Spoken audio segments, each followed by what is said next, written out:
Break के बाद स्वागत है आपका लोकतंत्र में। ब्रेक से पहले हम चर्चा कर रहे थे गन्ना समर्थन मूल्य पर। अब केंद्र सरकार को भी लपेटा जा रहा है। शाहिद जी की तरफ से ये बात कही गई कि सौतेला व्यवहार रहा है केंद्र का यूपी की तरफ, और इस वजह से बहुत कुछ जो राज्य सरकार करना चाहती है वो नहीं कर पा रही है। तमाम लोग हमारे साथ जुड़े हुए हैं। यहाँ पर हरनाम सिंह जी, आपसे जानना चाहेंगे कि ये जो तमाम योजनाओं की यहाँ पर बात हुई, केंद्र सरकार की, राज्य सरकार की, के चेक बाउंस हो रहे हैं, मुआवजों का ऐलान तो कर दिया जाता है लेकिन किसानों तक फायदा नहीं पहुंचता। अगर हम समर्थन मूल्य की बात करें तो जिस तरह की दिक्कतें हैं किसानों की वो तो आपने बताई, उस उम्मीद पे पानी भी फिर गया आज जब नहीं बढ़ा समर्थन मूल्य। लेकिन क्या इसके लिए केंद्र को कहना कि केंद्र के सौतेले व्यवहार की वजह से सरकार काम नहीं कर पा रही है, क्या ये सही होगा? या फिर राज्य सरकार चाहे तो अपने स्तर पर समर्थन मूल्य बढ़ा सकती है?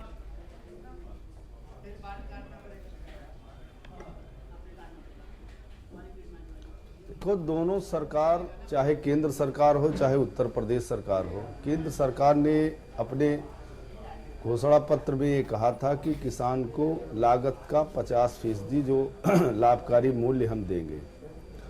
हम आपके चैनल के माध्यम से केंद्र सरकार को कहना चाहते हैं कि जो आपने अपने घोषणा पत्र में वादा किया था, देखो चैनल पे बहुत कम समय मिलता है, पूरा प्रदेश का किसान देखता है। जिस तरीके से आपस में ये लोग लड़ाई करने लगते हैं, ये तरीका नहीं है। किसान की पीड़ा के लिए आए हो, चर्चा करो खुले मन से। अगर 1 घंटे के समय के लिए आप ये हार जीत का समय लेके आए हो तो भाई आप लोग हार जीत कर लो, दोनों लोग आपको हम सुनने चले जाएंगे। हमारी हालात देख लो क्या है। आज पूरे प्रदेश एक किसी भी सरकारी कर्मचारी को अगर 1 महीने का वेतन नहीं मिलता है तो वो परेशान हो जाता है। हमारी 3-3 फसलें चली गई और इसके बाद आप लोग आपस में लड़ाई करते हो। जहां बात चिंतन करने का विषय है जी।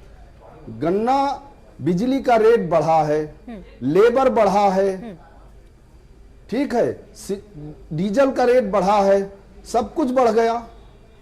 क्या उत्तर प्रदेश सरकार को ये चाहिए नहीं था कि जैसे अभी सिद्दीकी साहब कह रहे थे, हम किसानों के लिए बहुत किए हैं। भाई आप जो कर रहे हो हम क्या बताएं, ये तो वक्त बताएगा आप कितना कर रहे हो, कितना किसान वर्ष।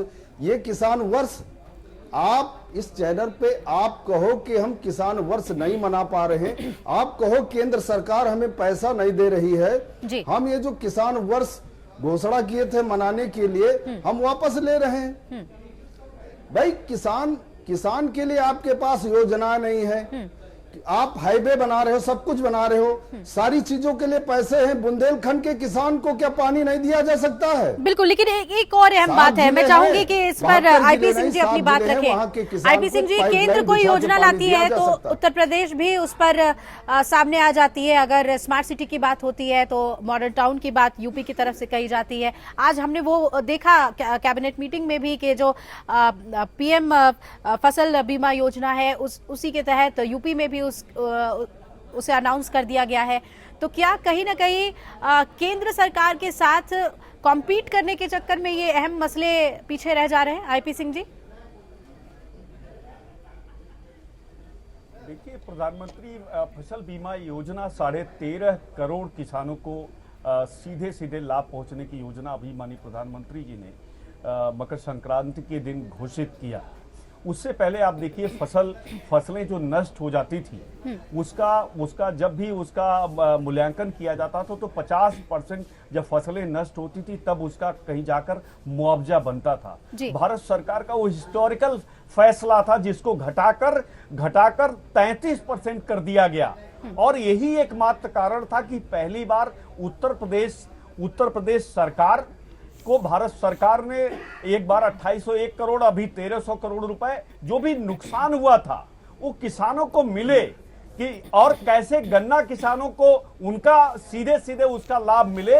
इसलिए भारत सरकार शुरू में ही जब आई तभी सबसे पहले 6000 करोड़ रुपए, जिसमें कि शुगर मिले भी, चाहे सरकारी मिले हों या प्राइवेट मिले हों, और कोऑपरेटिव सेक्टर में कम से कम 24 जो कोऑपरेटिव बैंक्स जो सीधे किसानों से जुड़े हुए, जुड़े हुए हैं, उनकी फंडिंग की, उनके रिवाइवल के लिए भारत सरकार ने आते ही उसकी घोषणा की और उसका लाभ उत्तर प्रदेश को हिलाल मिला जी, है। जो तमाम बातें आईपी सिंह जी कह किसान- रहे हैं, ठीक उसी तरह से हमें उसका दूसरा वर्जन यूपी सरकार की तरफ से देखने को मिलता है।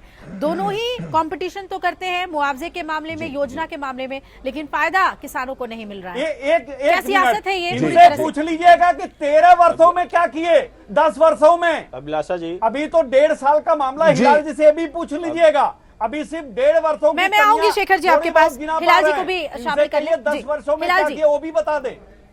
जी अभिलाषा जी, देखिए अभिलाषा जी, जहां तक कि सवाल उठता है किसानों को लेकर के, तो निश्चित रूप से चाहे केंद्र सरकार हो चाहे उत्तर प्रदेश की सरकार हो, इनमें कोई भी उसको लेकर के सीरियस नहीं, सिर्फ माहौल बना रही है। रही बात फसल बीमा योजना की जो बात है, तो आपको याद होगा वेस्ट बंगाल से प्रधानमंत्री ने जाकर के इसी तरह की बीमा योजना जो है वो घोषित की थी। क्या हुआ उसका? मुश्किल से 6 महीने भी नहीं चल पाई और वो योजना जो है वो समाप्त हो गई। महाराष्ट्र में इसी तरह से संजीवनी योजना शुरू की गई थी, क्या हुआ? उसको समाप्त हो गई किसानों की, कहीं किसी को कोई लाभ नहीं हुआ। जनधन योजना के अंतर्गत जिन लोगों ने खाते खोले, उनको था कि 2 लाख रुपए का उनको बीमा दिया जाएगा, किसी को बीमा मिला नहीं मिला, सारे के सारे किसान जो है वो आत्महत्या कर रहे हैं। लेकिन हिलाल जी, फिर और यूपी उनमें से सरकार किसी भी को तो वैसी ही बीमा की योजनाएं राशि लेकर नहीं आ मिल रही पा है। है। केंद्र सरकार को फॉलो करने की क्या जरूरत जी है? हाँ, अब रही बात उत्तर प्रदेश सरकार की, तो देखिए उत्तर प्रदेश सरकार जो है उसने जिस तरह से 280 रुपए में अभी जो समर्थन मूल्य घोषित किया है, वो अपने आप में उत्तर प्रदेश की सारी हकीकत को बताता है। गन्ने के आज तक की जो गन्ना किसान है उनको उनका पैसा नहीं मिल पाया है, उनको उनका मुआवजा नहीं मिल पाया है, एक पैसा उसके अंदर बढ़ाया नहीं है समर्थन मूल्य के अंतर्गत। किसान जो है वो अपनी जगह बेइंतहा परेशान है। जिस तरह से लगातार ओलावृष्टि हुई है, जिस तरह से उनकी फसलें खराब हुई हैं, उनके बावजूद भी अगर उत्तर प्रदेश सरकार जो है वो उनकी मदद के लिए आगे नहीं आती, शर्मनाक बात है। और तो और जो अभी बीज बोने के लिए दिए गए थे, वो बीज जो है केवल 10% जो है वो किसानों को बांटे जा सके, बाकी बीज जो है वो तक किसानों के पास बांटने को नहीं दे पाई उत्तर प्रदेश सरकार। उत्तर प्रदेश सरकार पूरी तरह से इस वक्त किसानों के अनदेखी कर रही है, उपेक्षा कर रही है किसानों की, और यही कारण है कि किसान जो है वो लगातार परेशान है, चाहे वो बुंदेलखंड का किसान हो, चाहे वो केंद्रीय सेंट्रल यूपी का किसान हो, वेस्टर्न यूपी हो, ईस्टर्न यूपी हो, हर जगह तो इसी प्रकार के हालात बने। बिल्कुल, कहीं ना कहीं एक दूसरे से कंपटीशन कर रहे हैं योजनाओं को लाने में। जो बात आपने कही कि एक दूसरे से कंपटीशन है आने वाले चुनाव के लिए, शोषण करने में एक दूसरे से कंपटीशन हो रहा है, किसानों को सब्ज बाग दिखाने में एक दूसरे से कंपटीशन कर रहे हैं, लेकिन किसानों के लिए कार्य करने में किसी प्रकार का कोई कंपटीशन नहीं है, लगातार उनके शोषण का कंपटीशन चल रहा है। शेखर जी, आप अपनी बात रखिए। मैं आपके चैनल के माध्यम से जितने भी किसान भाई इस कार्यक्रम को देख रहे हैं, मैं उनको एक बताना चाहूँगा, समझाना चाहूँगा कि यहाँ पे जो कुछ भी होता है, वो जो कुछ भी हो रहा है, वो जाति और धर्म के आधार पर ही हो रहा है। क्योंकि किसान भी जाति और धर्म के आधार पर बंटता है, इसलिए एकमात्र रीजन है कि चुनावी वर्ष में उसकी इतनी चिंता नहीं कर रहे हैं। जिस दिन किसान हो जाएगा, अपनी बात पहले कहने लगेगा, इनमें से कोई भी आदमी उसकी खिलाफत करता नहीं नजर आएगा। रही बात केंद्र और राज्य सरकार की, तो ना अभी तक केंद्र सरकार ने किसानों के लिए कोई ऐसा कदम उठा दिया है जिससे जमीनी स्तर पे उनको कोई राहत मिले, ना 4 सालों में राज्य सरकार ने ऐसा कोई काम किया है जिससे जमीनी स्तर पे उनको कोई राहत मिले। चाहे वो मुआवजे के पैसे को लेकर के हो, चाहे वो नहरों में सिंचाई को लेकर के हो, चाहे वो गन्ना मूल्य के निर्धारण को लेकर के हो, चाहे वो अन्य किसी भी चीज को। चलिए हम मान लेते हैं एक बार कि आपने मुआवजा घोषित किया, लेकिन अगर आपका नीचे का अमला वो मुआवजा गरीब आदमी तक नहीं पहुंचा पा रहा है, तो इसका जिम्मेदार कौन है? इसका जिम्मेदार किसान थोड़ी ना है, इसका जिम्मेदार तो स्वयं आप हुए ना। अगर आप अपने एम्प्लॉय से काम नहीं करा पा रहे हैं, तो इसकी जिम्मेदारी कौन लेगा? इसकी जिम्मेदारी तो आप। आईपी सिंह जी हमारे साथ बने हुए। आईपी सिंह जी, एक छोटा सा सवाल है आपसे तीसरे दिन कि इस फैसले को कहीं ना कहीं जो चीनी मिल मालिक हैं उनके प्रति नरमी के रुख की तरह देखा जा रहा है। चलिए, इस वक्त नहीं हमारे साथ आईपी सिंह जी। ये सवाल मैं शाहिद जी आप ही से पूछना चाहूंगी कि केंद्र सरकार ने भी नरम रुख अपनाया चीनी मिल मालिकों की तरफ, क्योंकि उनकी तरफ से कहा जा रहा था कि हम नुकसान में चल रहे हैं और एक तरफ भुगतान करना हमारे लिए मुश्किल हो रहा है, उनके लिए फंड बना दिया केंद्र सरकार ने। आपके इस फैसले के पीछे ये बात सामने आ रही है कि कहीं ना कहीं ये मदद है चीनी मिल मालिकों को, क्या कहेंगे आप इस पर? देखिए अभिलाषा जी, मैं इस बात से आपकी इत्तेफाक नहीं रखता कि केंद्र सरकार का उत्तर प्रदेश सरकार का कंपटीशन हो रहा है, ऐसा कतई नहीं। केंद्र सरकार तो उत्तर प्रदेश के किसानों की जमीन हड़पने का जो डाका डालने का प्रयास किया, उत्तर प्रदेश के किसानों ने उसका मुंह तोड़ जवाब दिया और जमीन को अपनी बचाया। और सरकार देखिए, हमारी उत्तर प्रदेश की सरकार ने किसानों के प्रति, आप जो अभी कांग्रेस और दूसरे दल जो बोल रहे थे, आप 10 साल कांग्रेस की सरकार रही उत्तर प्रदेश में, गन्ना किसानों के लिए कांग्रेस ने क्या किया? और अभी आप देखिए केंद्र सरकार ने अभी 6000 करोड़ रुपया तो जो दिया भी तो मिल मालिकों को दिया, ना कि गन्ना किसानों के लिए दिया। मैंने आपसे पहले भी कहा अभिलाषा जी, केंद्र सरकार जिस तरह से सौतेला व्यवहार उत्तर प्रदेश सरकार के साथ कर रही है, उत्तर प्रदेश के किसानों के साथ कर रही है, ये निहायत अफसोसनाक बात है। शायद जी आपकी ये बात मैं मान लेती हूँ कि सौतेला व्यवहार है, फंड आपको उतना नहीं मिल रहा है, जिसकी वजह से आप बहुत सारी रियायतें नहीं दे पाए, लेकिन आप और योजनाएं तो लेकर आ रहे हैं बेशर्मी से और कैसी जुमलेबाजी भारतीय जनता पार्टी कर रही थी। कितने अफसोस की बात है। केंद्र अगर फसल बीमा लेकर आ रहा है तो आप भी लेकर आ रहे हैं, लेकिन समर्थन मूल्य पे आखिर सरकार क्यों नहीं विचार कर रही? कर्ज वसूली पे रोक लगा दी है। देखिए मैं क्या कह रहा हूं अभिलाषा जी, 60 जिलों में जहां सूखा घोषित हुआ है, वहां हमने हर तरह की वसूली को रोक लगा दी है। किसी तरह की किसानों को कोई परेशानी नहीं होगी और न किसी तरह की वसूली की जाएगी। एक बात, किसान, मैंने आपको पहले भी कहा, हमारी सरकार किसानों के हित के लिए, किसानों के चेहरे पे मुस्कान लाने के लिए, किसानों के घर में खुशहाली लाने के लिए हमेशा प्रयासरत रही है और हम प्रयास करते रहेंगे। हमारे नेता का जन्म किसान समर्थन मूल्य सही है, हमारे मुख्यमंत्री किसान है, हमारी पार्टी। आपके हिसाब से समर्थन मूल्य सही है? अब उस पर आ रहा हूं मैं। देखिए, गन्ना किसानों का मूल्य समाजवादी सरकार में ही अब तक घोषित हुआ है। जितना भी समर्थन मूल्य जारी हुआ है सिर्फ समाजवादियों की सरकार में हुआ है। आप देखिए, मैंने पहले भी कहा कि भाजपा बसपा मिलकर 3 बार सरकार बनाते हैं, कोई गन्ना के मूल्य निर्धारित नहीं होता। बसपा अकेले सरकार बनाती है, कोई गन्ना का मूल्य निर्धारित नहीं होता। कांग्रेस जो रही उसने तो किसानों का खून पिया। कांग्रेस ने तो हमेशा किसानों का तो क्या जाते जाते ये काम करेंगे शाहिद जी? आपको याद होगा अभिलाषा जी, आगे और भी कैबिनेट आपको याद होगा इससे पहले कांग्रेस ने 10,000 करोड़ का पैकेज बुंदेलखंड के लिए किया, 1 रुपया नहीं आया है। क्या गन्ना समर्थन मूल्य सपा के लिए? अभिलाषा जी सवाल दोबारा करें। बिल्कुल शाहिद जी, क्या गन्ना समर्थन मूल्य आप लोगों के लिए वो ट्रम्प कार्ड है जिसको आपने अभी बचा के रखा हुआ है? आगे कैबिनेट मीटिंग्स होंगी, चुनाव और नजदीक आएंगे, तब इस ट्रम्प कार्ड को निकालेंगे आप? देखिए अभिलाषा जी, समाजवादी पार्टी और समाजवादी पार्टी के उत्तर प्रदेश के मुखिया श्री अखिलेश यादव और हमारे राष्ट्रीय अध्यक्ष श्री मुलायम सिंह यादव जी ने कभी भी उत्तर प्रदेश के 22 करोड़ लोगों के हित के लिए काम किया है। उनको चुनावी मुद्दा बनाने का प्रयास कतई नहीं किया। ना हमने कभी वोट की राजनीति करी, ना हमने कभी वोट के बारे में बात करी। हम चाहते हैं कि उत्तर प्रदेश के 22 करोड़ लोगों के चेहरे पर मुस्कान आए। हमारी सरकार चाहती है। इस बात पर मैं सुरेश जी की राय जब विकास होगा तो मैं सुरेश जी की राय चाहूंगी। मैं जब विकास होगा तो हर चेहरे पे मुस्कान अपने आप आ जाएगी।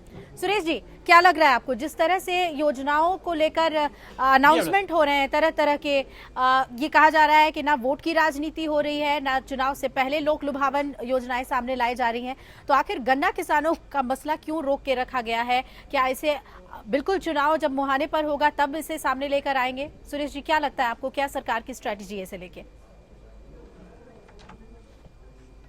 देखिए, इस पर सरकार की स्ट्रेटजी के बारे में तभी कुछ नहीं कहा जा सकता, लेकिन ये बात सच है कि गन्ना किसानों को मूल्य बढ़ के मिलना चाहिए था। लेकिन यहाँ अभिलाषा जी मैं एक बात कहूँगा, चर्चा बहुत लंबी चौड़ी हो रही थी।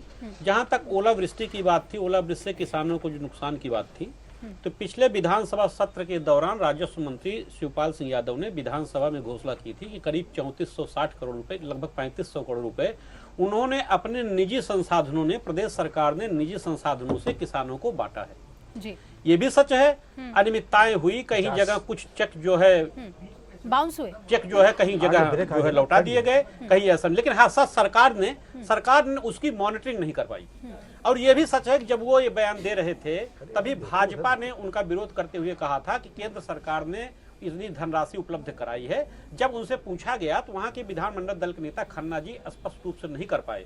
यह साहित्य की बात से मैं इत्तेफाक करता हूं कि केंद्र सरकार से जो मदद मिलनी चाहिए थी उत्तर प्रदेश सरकार को, वो मदद उत्तर प्रदेश सरकार को नहीं मिली। और लेकिन यहाँ यह भी सच है, भले ही किसान नेता इसको वो करे, लेकिन सच्चाई ये है कि विधानसभा में समाजवादी पार्टी सरकार ने 3500 करोड़ रुपए की धनराशि ओलावृष्टि से पीड़ित किसानों को उनको बांटी गई थी।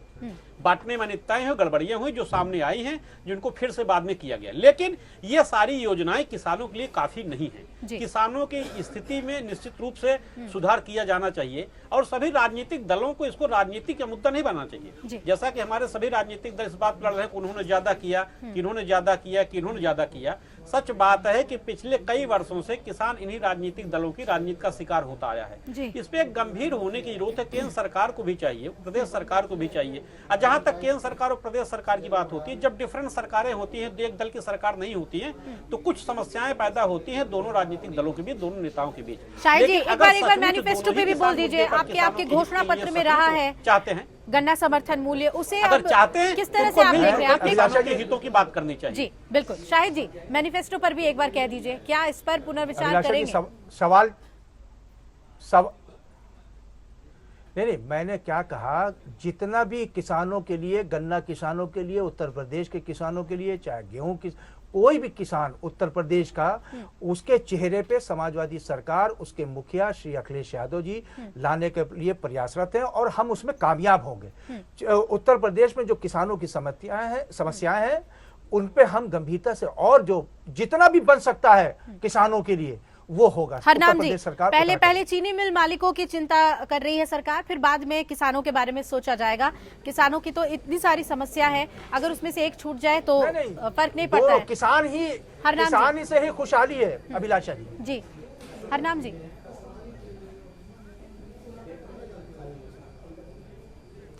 देखिए ऐसा है, सिद्दीकी साहब कह रहे हैं कि इनके मुख्यमंत्री जी किसानों के चेहरे पे खुशहाली लाना चाह रहे हैं, तो 4 साल में तो हमको कहीं ज्यादा दिखाई नहीं दिया। जहां तक हमारे साथ में पत्रकार बंधु बैठे वो कह रहे थे कि किसान योजनाएं चलाई गई हैं, किसानों तक पहुंची नहीं है, गड़बड़ियां हुई हैं। तो गड़बड़ियां को मैं आपको बताऊं, और ये कह रहे थे कि अभी हमने वसूली रोक दिया है। आप बक्सी तालाब का एक गाँव है, वहां चले जाओ। अभी बिल्कुल भाई, ऐसा हम भिखारी नहीं है, हम ये इस प्रदेश का किसान भिखारी नहीं है जो आप भीख दे रहे हैं। किसी को 10 रुपए की चेक दे रहे हैं, किसी को 500 को दे रहे हैं, वो हमारा ही पैसा है। शुगर एक्ट कहता है 14 दिन गन्ना देने के बाद 14 दिन के बाद पेमेंट होना चाहिए। क्यों कानून की बात आती है? चलिए शेखर जी आप कंक्लूड कीजिए। स्वामीनाथन आयोग में भी ये सिफारिश है कि समर्थन मूल्य बढ़ना चाहिए, इसलिए ये तो सभी लोग कह रहे हैं एक स्वर में कि समर्थन मूल्य बढ़ना चाहिए। सरकार भी इसे मानती है, मैनिफेस्टो में सिफारिश से रखा हुआ है। लेकिन अगर नहीं माना जा रहा है तो उसके पीछे सियासत नहीं है, तो फिर क्या वजह है? शेखर जी कंक्लूड कीजिए। जी, ये सियासत का ही एक हिस्सा है कि पूंजीपतियों को, गन्ना मालिकों को लाभ पहुंचाने के लिए दोबारा से फिर से किसानों को क्रश किया जा रहा है, खत्म किया जा रहा है। और इसके लिए मैं तो सिर्फ इतना कहना चाहूंगा कि हम लोग लगातार किसानों को संगठित करने का काम कर रहे हैं और संगठित करेंगे। और ये चुनावी वर्ष है, तो भविष्य में चुनाव में इसका परिणाम भी दिखाई पड़ेगा। चलिए, और अभी भी ये उम्मीद है किसानों को कि समर्थन मूल्य को लेकर सरकार जल्द से जल्द कोई अहम फैसला लेगी, और अगर इसे बढ़ा दिया जाता है तो एक बड़ा हम कह सकते हैं मरहम लगेगा उनके जख्मों पर। बहुत बहुत शुक्रिया आप सभी का चर्चा में हमारे साथ जुड़ने के लिए। गन्ना किसानों की दिक्कतें जल्द से जल्द केंद्र सरकार और राज्य सरकार मिलकर दूर करे, हम यही उम्मीद करते हैं। बहुत बहुत शुक्रिया सभी का हमारे साथ जुड़ने के लिए। लोकतंत्र में फिलहाल इतना ही। आप जुड़े रहिए एपीएन के साथ, खबरें लगातार जारी है।